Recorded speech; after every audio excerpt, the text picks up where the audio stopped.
Sebuah buku ilmiah yang mengulas lebih dalam tentang konsep Purusa Pradana pada masyarakat Bali kini telah hadir. Buku dengan judul Makna Purusa Pradana dalam Putusan Hakim mengenai sengketa waris adat Bali resmi diluncurkan, ditulis oleh Dr. Anak Agung Istri Agung. Buku Makna Purusa Pradana dalam Putusan Hakim mengenai sengketa waris adat Bali ini merupakan disertasi penulis Dr. Anak Agung Istri Agung untuk memperoleh gelar doktor di Universitas Brawijaya. Dalam buku ini penulis meneliti 16 putusan hakim terkait perkara waris dari seluruh pengadilan negeri di Bali. Dalam penelitian tersebut, penulis yang juga seorang notaris ini menemukan bahwa para hakim kerap kali memiliki acuan berbeda dalam memutus perkara tentang waris.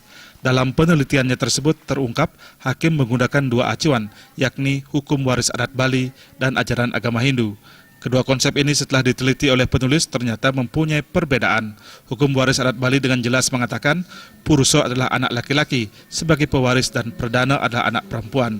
Sedangkan menurut ajaran agama Hindu, sebagai pewaris Purusa bisa anak laki-laki maupun perempuan. Begitu juga dengan Pradana bisa perempuan maupun laki. Namun yang sangat ditekankan pada ajaran agama Hindu ini adalah pewaris yang memiliki sikap saputra atau anak yang baik. Artinya dalam ajaran agama Hindu, baik anak laki maupun perempuan memiliki hak dan kewajiban yang sama. Dalam memutus perkara waris, penulis menemukan hakim kerap menggunakan acuan berbeda. Dalam hukum adat, mereka menekankan bahwa anak laki-laki atau anak perempuan yang dalam perkawinnya murid, nah seperti itu perbedaannya, tidak ditekankan pada suputranya. Dan dalam putusan hakim sendiri, tergantung dari keterangan saksi. Jadi hakim terkadang tidak menggali sebagaimana yang diamanatkan oleh pasal 5 Undang-Undang Kehakiman, bahwa sebatas mana pendalaman dia dalam menggali.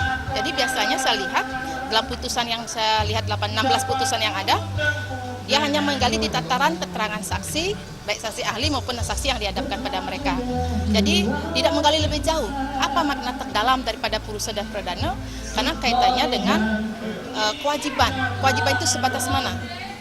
Itu sangat dalam kalau dalam ajaran agama ini. Tidak hanya kewajiban dan hak terkait dengan pewarisan, tapi lebih daripada itu, yaitu sebagai anak yang suputra. Terkait peluncuran buku ini, pakar hukum adat Bali W.P. Windia menyambut positif karena memperluas wawasan kita sebagai orang Bali terkait konsep Purusa Pradana. Dalam buku ini, Purusa dan Pradana tidak sekedar diterjemahkan sebagai laki-laki dan perempuan, tetapi juga diberi makna yang lain. Dibahas dari segi filosofi, dari segi yuridis, dan juga sosiologis. Itu menariknya buku ini. Peluncuran buku ditandai dengan penyerahan buku kepada sejumlah tokoh, akademisi, relasi, asosiasi notaris, dan kerabat penulis. Riasa Bali TV.